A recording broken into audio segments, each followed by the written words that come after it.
Good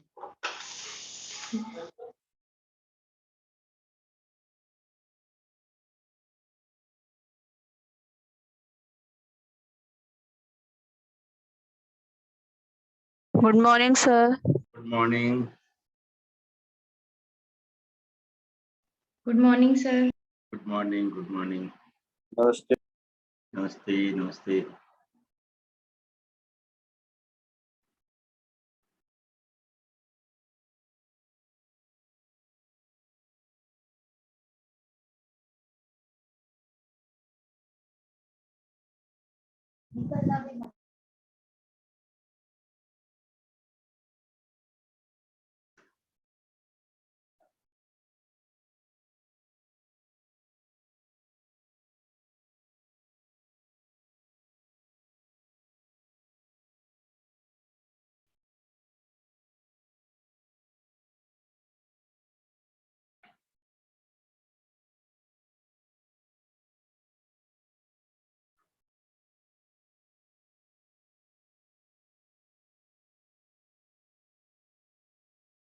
ठीक है, तो देखिए ये लास्ट क्लास की लास्ट कहानी थी, है ना, कि x approaches km a1 a2 a3 to an, ये दिया हुआ है। तो km को अप्रोच करने का दो तरीका हो सकता है, या तो x just less than km होगा या जस्ट मोर देन km होगा, ये है।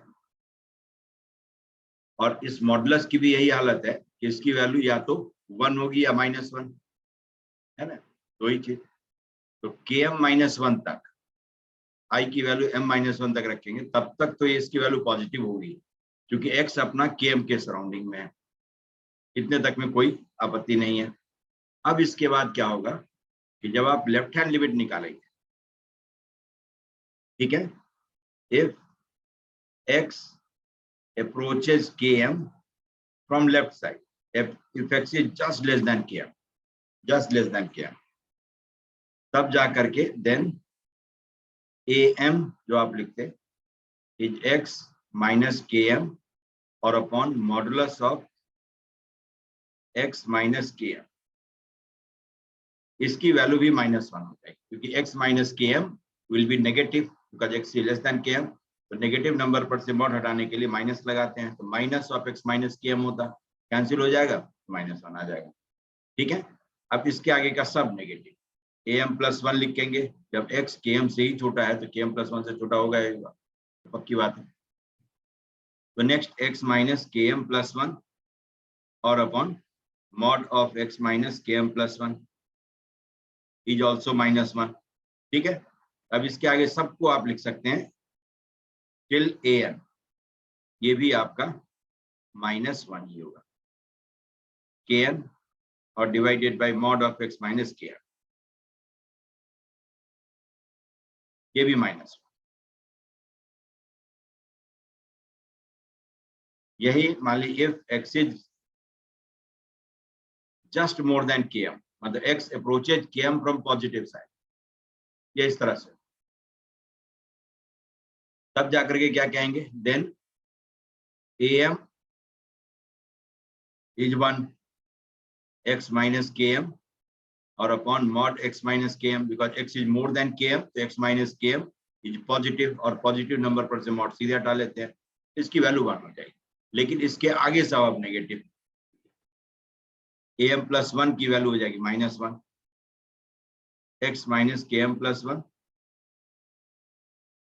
और upon mod of x minus km+1, because x is less than km+1, x minus km+1 will be negative, और नेगेटिव नंबर पर से mod हटाते समय आप माइनस लगाकर mod को हटाते हैं, तो minus of x minus km+1 हो जाता है, इसलिए रेशियो विल बी -1। ठीक, इसके आगे am+2 भी यही होगा -1, and so will be an भी आपका -1 ही हो जाएगा। ठीक है, तो दोनों लिमिट में जब आप लेफ्ट हैंड लिमिट और राइट हैंड लिमिट निकालेंगे तो उसमें डिफरेंस कौन देगा, am की वैल्यू, यही डिफरेंस देने वाला है।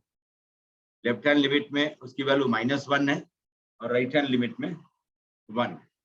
जब लेफ्ट हैंड लिमिट निकालेंगे आप, लेफ्ट हैंड लिमिट ये हो जाएगा limit x approaches km minus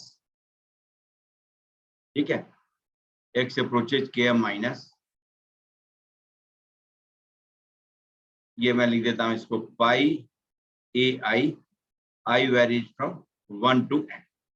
यही था a1 into a2 into an। इसको शॉर्ट में ऐसे लिख सकते हैं k just less than km minus, है ना। तो इसकी वैल्यू कितनी हो जाएगी, am से लेकर के और an तक ये पूरा -1, तो कितना -1 कलेक्ट होगा, 1 का प्रोडक्ट तो 1 ही हो जाएगा। अब इसको आप -1 के पावर के फॉर्म में लिखेंगे तो टोटल n है, उसमें से m माइनस है, सॉरी उसमें से m -1 1 है, तो n माइनस ऑफ m -1 इतना ही माइनस होगा, है ना। तो 1 कितना है टोटल n में से, उसको हटा लीजिए तो डायरेक्टली आ जाएगा, या m से लेकर और n तक कितना नंबर होगा ये गिन लीजिए, तो n -m और +1 एक ऐड कर दीजिए, यही हो गया आपका -1 raise to the power n -m +1। ये लेफ्ट हैंड लिमिटिंग वैल्यू हो गई। Right hand limiting value RHL, limit x approaches km plus pi i varies from 1 to n। इसकी वैल्यू कितनी हो जाएगी, -1 raise to the power n -m, क्योंकि m तक 1 है, यहां तक 1 है, अब इसके आगे -1 आना शुरू हुआ, तो left hand limit is not equal to right hand limit, है ना, देयरफॉर लिमिट डज नॉट।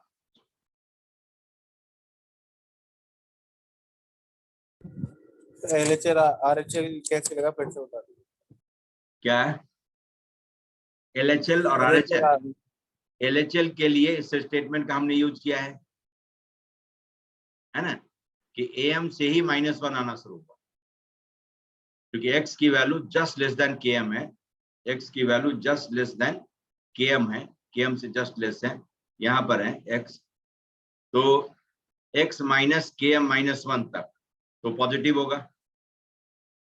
है ना, क्योंकि x is more than km -1, लेकिन x minus km +1 x minus इसके आगे का जितना भी नंबर होगा वो सब क्या हो जाएगा, नेगेटिव, ठीक है। और नेगेटिव नंबर पर से मॉड हटाना होता है तो माइनस लगाकर हटाते हैं, तो इसलिए am भी नेगेटिव होगा और am +1 am +2 से लेकर के am तक सब नेगेटिव।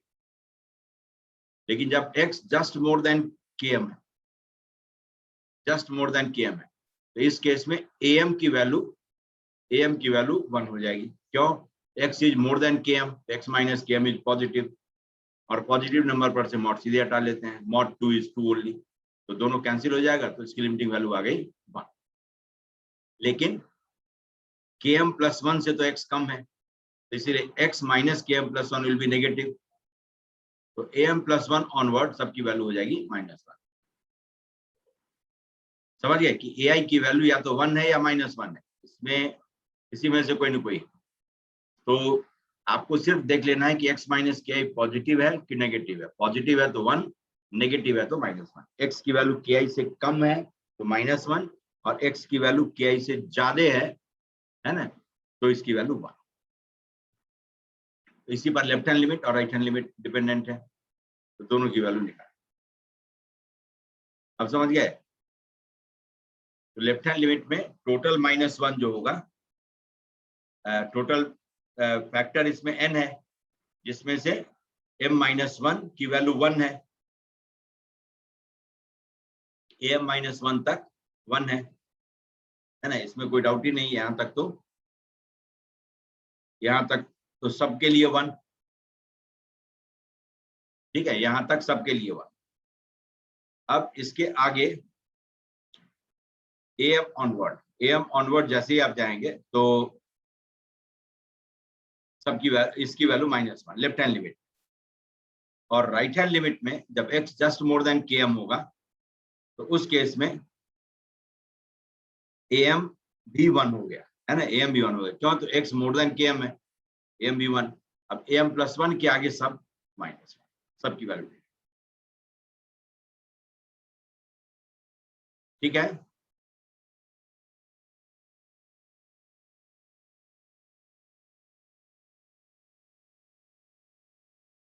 इसको समझ गए? जी सर।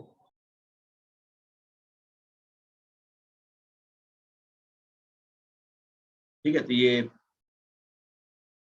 लिमिट का जो है कुछ टिपिकल चीज है। चलिए देखिए,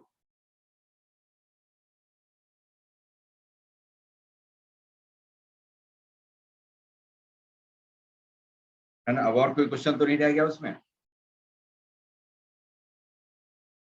जो बताना था? इसमें से हो गया सब? यस कि नो?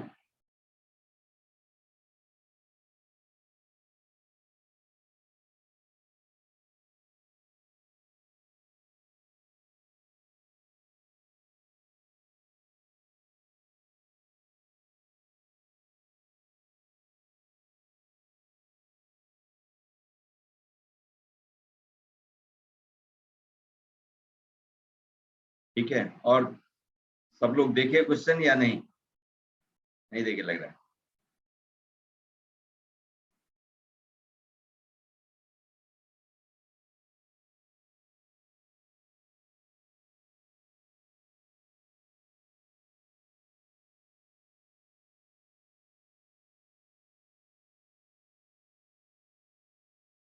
ठीक है, जैसे एक देखिए, एक ही आपका इस तरह का भी लिमिट पूछता रहता है, ये नहीं कि पूछेगा कि नहीं पूछेगा।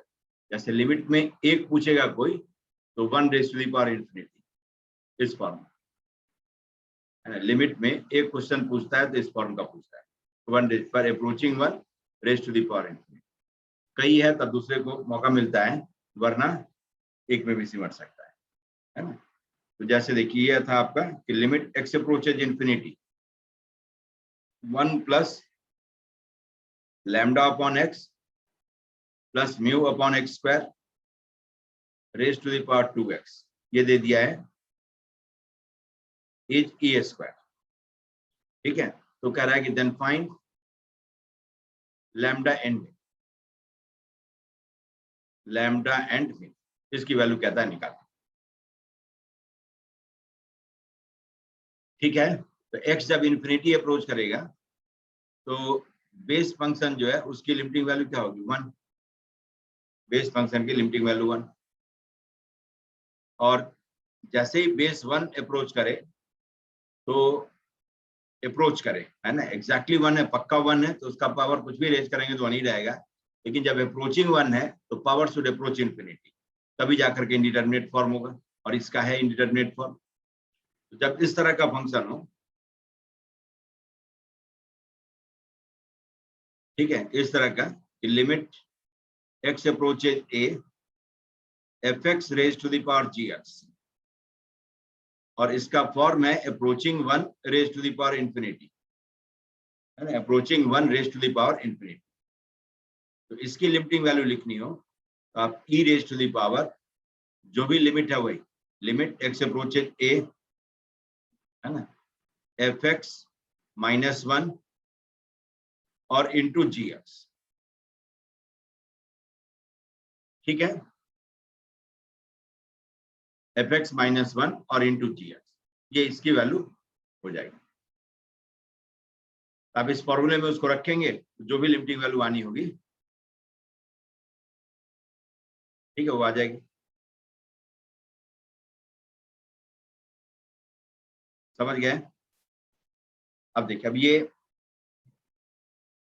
बस इसको आपको सिर्फ यूज करना है।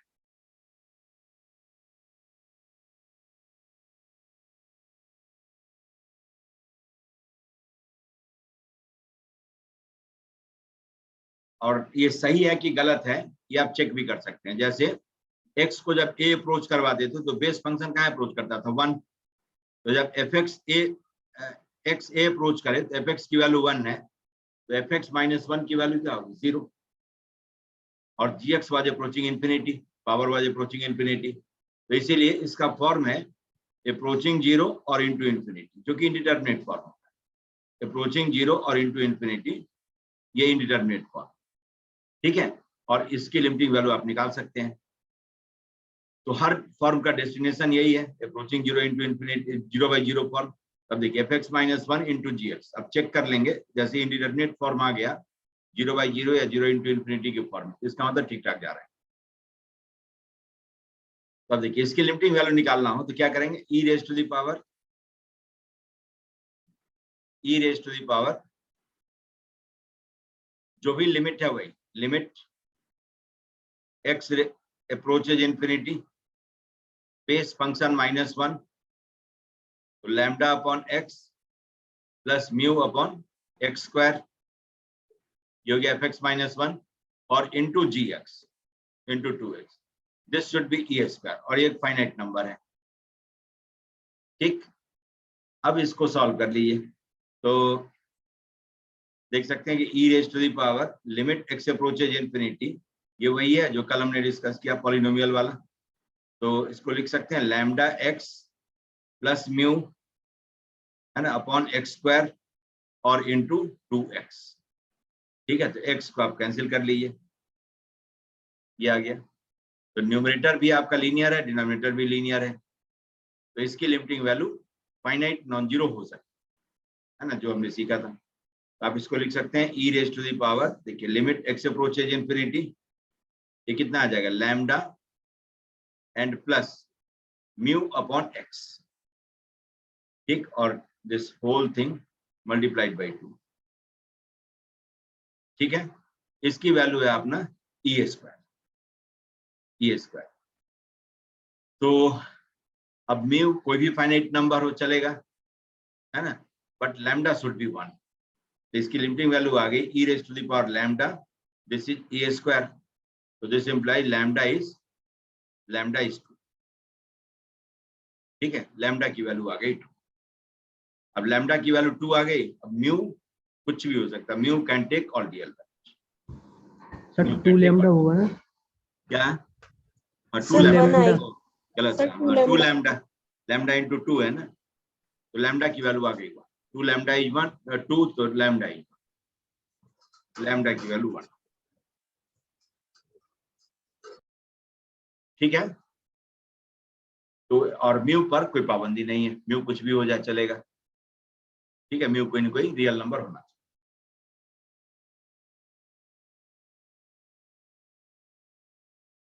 ठीक है,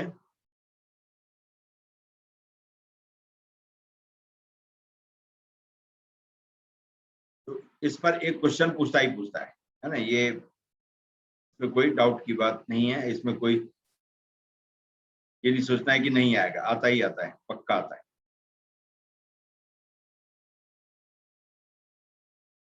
ठीक, और कोई तो नहीं रह गया।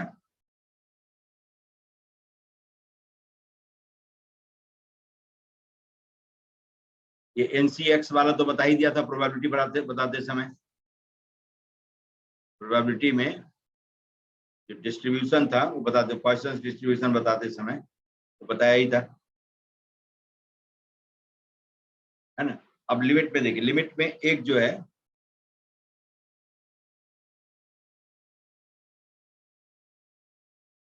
कई बार इनफाइनाइट लिमिट होगी, लेकिन उसमें लिमिट नहीं है, वो डेफिनेट इंटीग्रल की प्रॉपर्टी का यूज करवाता है, definite integral as limit of a sum. ठीक है, तो definite integral as limit of a sum, इसमें करते क्या है, as limit of a sum. तो सीबीएसई में उल्टा करवाता था, समेशन को इंटीग्रल के फॉर्म में चेंज करवाता था, लेकिन कॉम्पिटिटिव एग्जामिनेशन में पहले से ही, ठीक है, समेशन को इंटीग्रल के फॉर्म में लिख करके काम करवाता है। और इसमें सीबीएसई में उल्टा मैंने बोल दिया, इंटीग्रल को समेशन के फॉर्म से, इंटीग्रल को कहेगा कि एक्सपैंड करके लिख के बताओ, मतलब आसान चीज को कॉम्प्लिकेट करके बताओ, जबकि कॉम्पिटिटिव एग्जामिनेशन में कॉम्प्लिकेटेड चीज को कहेगा इंटीग्रल के थ्रू बताओ, definite integral as limit of a sum. ठीक है, तो इसमें लिमिट की पहचान क्या होगी, जैसे आपको दे देगा लिमिट एक्स अप्रोचेस, ठीक है, या एन लिखिए, एन ही यूज करता हूं, n approaches infinity, limit n approaches infinity.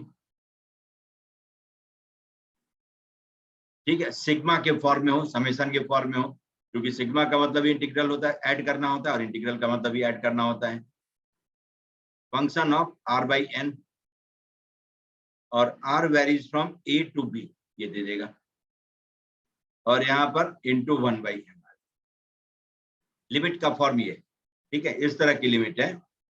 इस लिमिट को सॉल्व करने के लिए आप इंटीग्रल का यूज करेंगे। इसमें करते क्या है कि सबका जो सिनोनिमस सिंबल है ना, उससे रिप्लेस करना है। जैसे सिग्मा का मतलब होता है ऐड करना इस समेशन में, और इंटीग्रेट करने का मतलब भी होता है ऐड करना। तो सिग्मा को इंटीग्रल से चेंज करिए, r/n, ठीक है, r है सिग्मा का वेरिएबल और n पर लिमिटिंग कंडीशन है। जरूरी नहीं कि r ही हो, जैसे आपको कहता है k varies from a to b, तब k/n को आप x ले लेंगे, ये वेरिएबल है, x आ जाएगा। 1/n, n approaches infinity is 0, इसको dx से रिप्लेस कर, ठीक है। और फिर जब इंटीग्रल में लिमिट्स लिखना होगा तो r इक्वल टू a के corresponding, for r equal to a तो लोअर लिमिट लिखिए, लोअर लिमिट ऑफ x की वैल्यू क्या होगी, r इक्वल टू a के करिस्पॉन्डिंग, वो इंटीग्रल की लोअर लिमिटिंग वैल्यू आ जाएगी।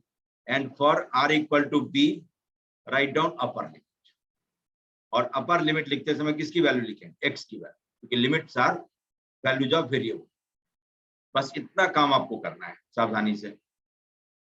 तो जो एक इनफाइनाइट लिमिट है, जो पहले बताया गया दो तरीका में नहीं आता है, तो इसमें फिट बैठता है, ठीक है। इसी फॉर्मेट में कहीं ना कहीं आपका ये फिट बैठता है, ठीक है। अब जरा जैसे इसी में ये आपको दिया था कि limit n approaches infinity, n approaches infinity, ये आपको दे दिया।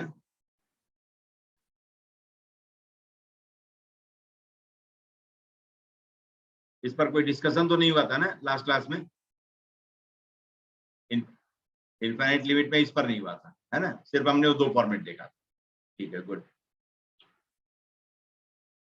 चलिए देखिए, जैसे आपको दे देगा ये 1 raise to the power 4, 2 raise to the power 4, 3 raise to the power 4, और ये पूछ चुका है ना, plus n raise to the power 4 divided by n raise to the power 5, simple सा दे दिया, ठीक है। अब यही क्यूब दिया होता, ये आसान सा क्वेश्चन हो गया, बोर्ड का क्वेश्चन हो गया। क्यों, n कंसेक्यूटिव नेचुरल नंबर के क्यूब का सम सबको पता है, लेकिन पावर 4 का सम कोई नहीं पढ़ के जाता है। निकाल इसको भी सकते हैं, लेकिन किसी को मालूम नहीं होता, ये फॉर्मूले में लिखा हुआ नहीं। तो अब ये कॉम्पिटिटिव एग्जामिनेशन का क्वेश्चन हो गया। तो देखिए, अब इसको लिखेंगे आप, तो limit n approaches infinity 1/n बाहर कर लीजिए, और अब रह गया n रेज़ पावर 4 डिनोमिनेटर में। अब सबको सेपरेटली n रेज़ पावर 4 से डिवाइड कर दीजिए, 1/n raise to the power 4, 2/n raise to the power 4, 3/n raise to the power 4, ठीक है, एंड सो ऑन। ऐसे ही n/n raise to the power 4 आ गया। अब इसको समेशन के फॉर्म में लिख लेना, limit n approaches infinity 1/n sigma r/n raise to the power 4 and r varies from 1 to। अब देखिए, अब इसी फॉर्मेट में आ गया जो ऊपर हमने लिखा था, ठीक है, इसी फॉर्मेट में आ गया। तो समेशन जब इस फॉर्म में एक्सप्रेस हो जाए तो जाकर के इस रूल को यूज करके समेशन को इंटीग्रल में चेंज कर लेना। अब ये आ गया sigma r varies from 1 to n, r/n raise to the power 4, this is function of r/n, और 1/n बाहर है ना, चूंकि n पर लिमिटिंग कंडीशन है, सिग्मा का वेरिएबल तो r है, तो सिग्मा के बाहर भी 1/n रह सकता है ना, वो अंदर रहना कोई जरूरी नहीं। अब एक एक को रिप्लेस करिए, सिग्मा को इंटीग्रल से, r/n को x से, 1/n को dx से, ठीक।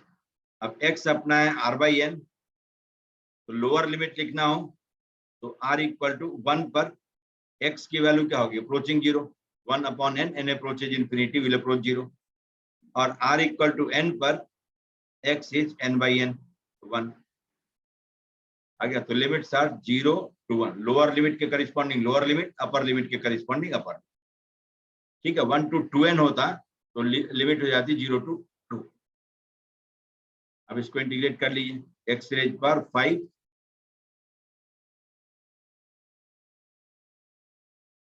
और अपॉन 5, 0 to 1, इसकी वैल्यू हो गई 1/5। ये है definite integral as limit of function, है ना। तो आपका जो सीबीएसई था उसमें क्या करता है, इंटीग्रल 0 to 1 x रेज पर 4 dx तो कहता है ऐसे सिग्मा के फॉर्म में लिख करके सॉल्व करो, है ना। लेकिन अब यहाँ पर आसान, कॉम्प्लिकेटेड चीज को कहा कि आसान बना करके सॉल्व करो। तो टेक्नोलॉजी का मतलब ये होता है, टेक्नोलॉजी का मतलब ये है। तो देखिए अब इसमें ये कब यूज होता है, कहाँ यूज होता है, ये भी जानना जरूरी है। नहीं कहीं पूछा कि क्यों यूज किया आपने, इसलिए हमने यूज किया कि सिग्मा और इंटीग्रेशन में बस इतना सा फर्क है, इतना छोटा सा। दोनों का मतलब तो होता है एडी करना, लेकिन सिग्मा और इंटीग्रेशन का बेसिक डिफरेंस यही है कि कॉन्टिन्यूअस डेटा को ऐड करना हो तो उसके लिए इंटीग्रेशन का यूज करते हैं। Continuous summation is integration. लेकिन डिस्क्रीट डेटा को ऐड करना हो तो वहां पर आप सिर्फ सिग्मा का ही यूज कर सकते हैं। ठीक है, जैसे 1 + 2 + 3 ऐसे करके n तक ऐड करना हो तो आप इसमें सिग्मा का यूज करेंगे। लेकिन 1 से लेकर के n तक लगातार जितना भी रियल नंबर्स है उन सब का सम लिखना हो तब ये कॉन्टिन्यूअस डेटा हो गया। इसका समेशन निकालना होगा तो आपको समहाउ और द अदर किसी न किसी इंटीग्रेशन का यूज करना। ठीक है, अब इसमें देखिए, इसमें जिस डेटा का हमने यूज किया है सर एट r = 1 x क्या? टेंडिंग टू 0 कैसे, at r = 1 x tending to 0। 0 कैसे हो गया, हम्म, तो आप भी करेंगे 0, x तो आपका यही है ना। अब इसमें r = 1 डालिए तो 1/n हो जाएगा, नहीं होगा। और n कहाँ अप्रोच करता है, इन्फिनिटी। ठीक, समझ गए। n जी सर। अप्रोचेज इंफिनिटी तो 1/n विल अप्रोच 0, नहीं।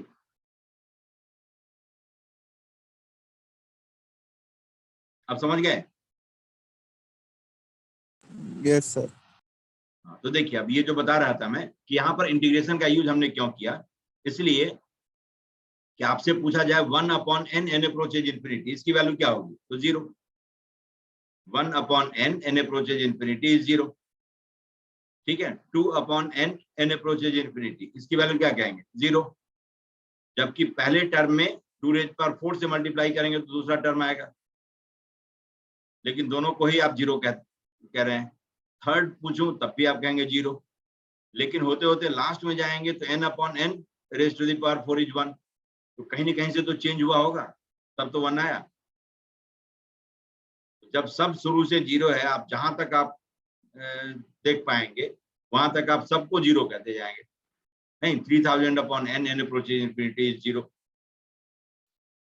ठीक, तो लेकिन अंतर तो है, दिख रहा है साफ साफ कि पहले का 16 टाइम्स सेकेंड है, पहले का 81 टाइम्स थर्ड है, लेकिन उसको भी 0 और पहले को भी 0।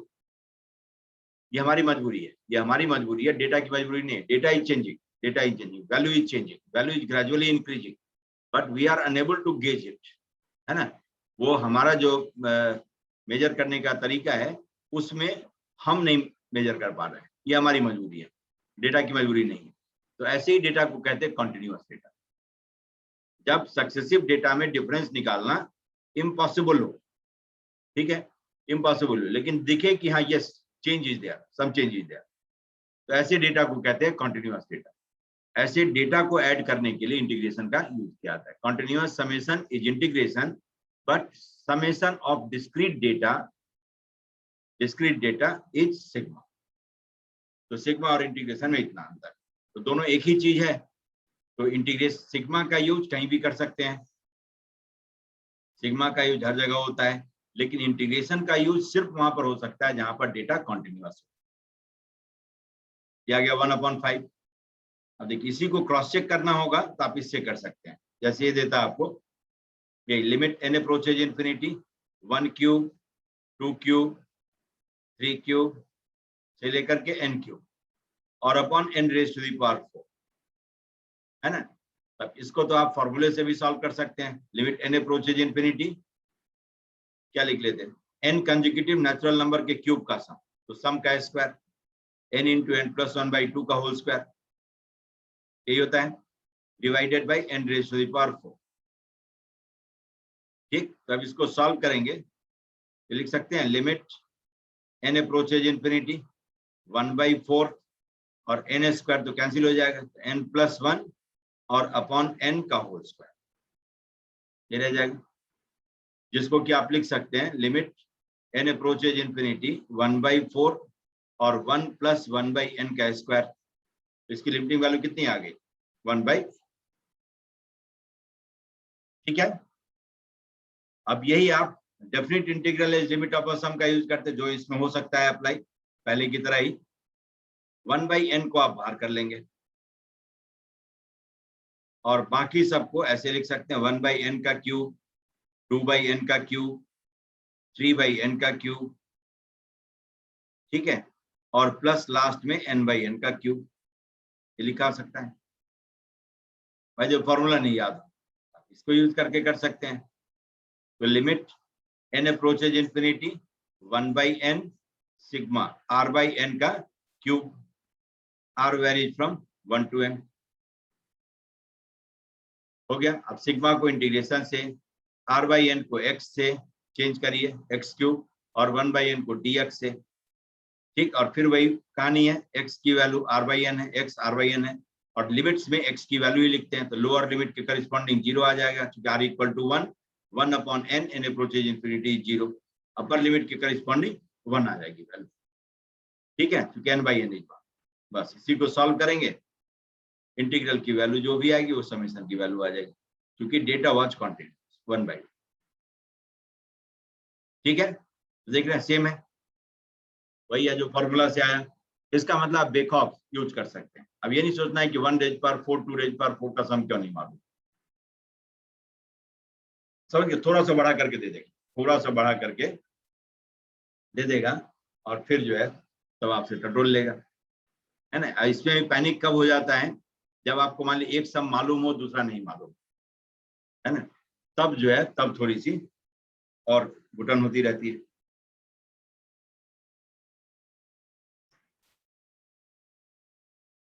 जैसे आपको इस तरह का दे देगा कि लिमिट n अप्रोचेज इंफिनिटी, दे दिया 1 square plus 2 square plus 3 square, है ना, प्लस ऑफ ऐसे dot dot n square divided by, अब यहाँ दे दिया आपको 1 raise power 4, 2 raise to the power 4, 3 raise to the power 4, ठीक है, और n raise to the power 4 और इनटू n स्क्वायर, ये कर, समझ गया, इनटू n स्क्वायर, ये कर। आप जरा देखिए, अब इसमें मैक्सिमम जनता कंफ्यूज हो जाएगी, क्यों, तो न्यूमरेटर का सम तो आता है n कंसेक्यूटिव नेचुरल नंबर के स्क्वायर का सम, ये सबको मालूम है। अब वो अपने आप को कोसेगा कि पावर 4 का सम क्यों नहीं पढ़ के आया, है ना, n n प्लस 1 दोनों का सम डिवाइडेड बाय 6, ये होता है n कंसेक्यूटिव नेचुरल नंबर के स्क्वायर का सम, ठीक, लेकिन पावर 4 का सम किसी को नहीं मालूम है। तो आप इसे क्या करेंगे, दो पार्ट में ब्रेक कर, लिमिट n अप्रोचेज इंफिनिटी, देखिए 1 square 2 square 3 square n square और upon n cube divided by, इसको लिख सकते हैं 1 रेज पर 4, 2 रेज पर 4, 3 raise to the power 4, n raise पर 4, और ये सब सोचना होगा, यही कंपटीशन है ना, n रेज पर 5। अब इसको सॉल्व करते तो यही आता, आ जाएगा।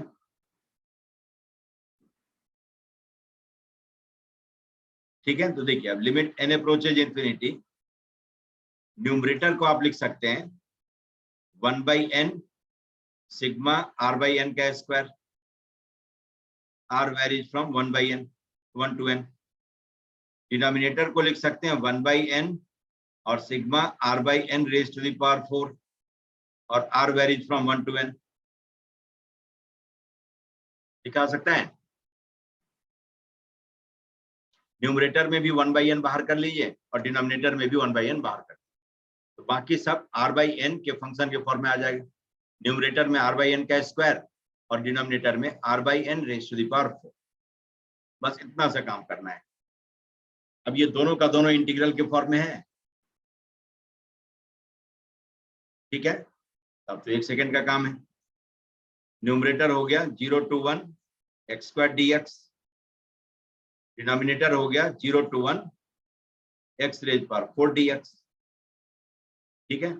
तो 1/3 x³ 3 लिख देता हूं, x³ 3 0 to 1 और डिनोमिनेटर हो गया x5/5 0 to 1। इसको आप लिख सकते हैं 1/3 डिवाइडेड बाई 1/5, 5/3, ठीक है, 5/3।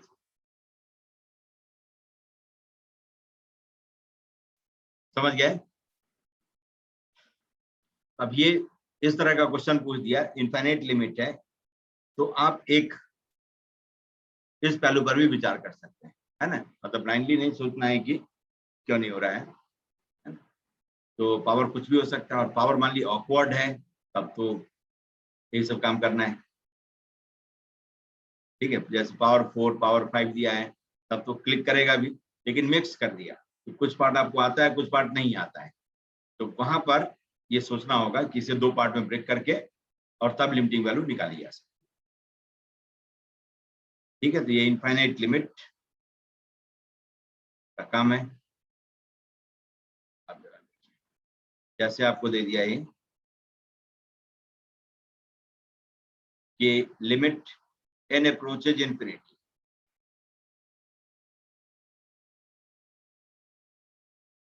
sigma r varies from 1 to n, है ना। सिग्मा के फॉर्मूले में मैं लिख देता हूं, r³ + n³ divided by r² लिख लीजिए,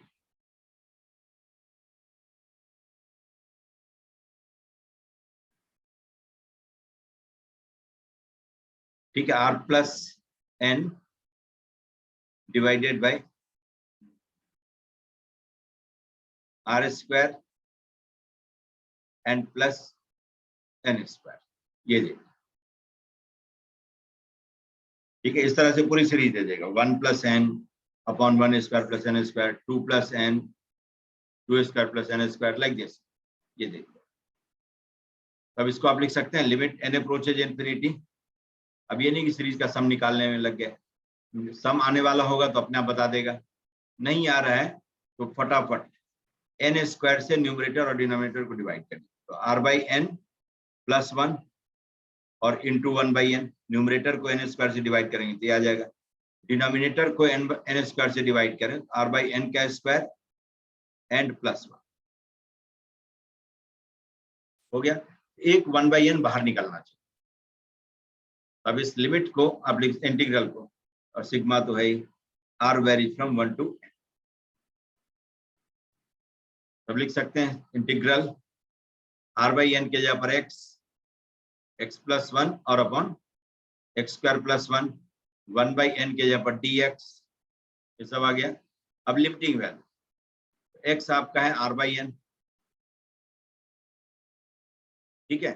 तो when r is 1 तो 1/n, n approaches infinity is 0, और r is n तो n/n is 1।